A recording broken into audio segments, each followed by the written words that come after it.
The majority of the models I flew at the outdoor Nats were electric free flights. Last winter I built 3 different models. A top-notch Products Maverick Class A electric and a J&H Aerospace Sunstreak E36 and a GTS Falcon E36. I had built a GTS E20 a couple of years ago and flew that again this year. And I did reviews in the Simpo of the 3 electric models I had built. In the past, I've built a few E36, starting with the Pearl E202 that I flew so much I just basically wore it out. And I built a BMJR E36 Starduster and an Eureka E36, which is a Don DeLoach short kit. And I had built a Jewel Box E36 C&B Designs model that I still have. First of all, I want to say that even though I didn't do well in the contest standings, it's not a reflection on the models I chose.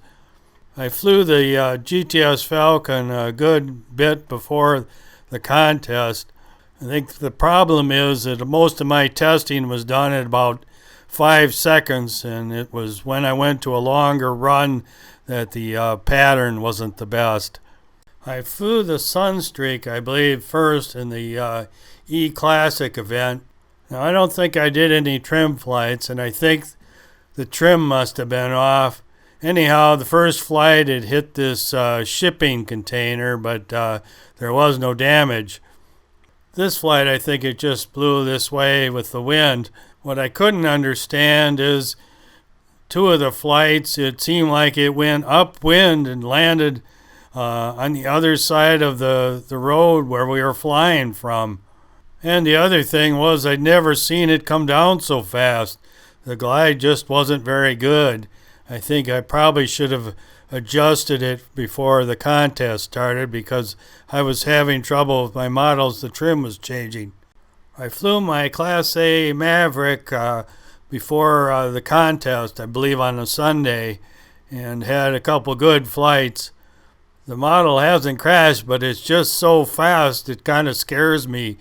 I ended up not flying in the contest. I had went to watch the FAC action, and then I thought it was going to rain in the afternoon, but it never did. There was good weather for the E36 day, and I made some trim flights on my Falcon. It was stalling in the glide, which I fixed, but the drift from where we were flying from kind of made me nervous. It was headed towards the campers at one time, and I was also afraid of landing on those buildings. I think I'm just too wimpy for real competitive contest flying. When I did make my contest flights, the transition wasn't the best, and I didn't get as much altitude as I should have, but if it would have caught any air at all, it could have went up, but it didn't. I got last place. Usually there's somebody that'll drop after the first flight if they don't max, but apparently none did this year.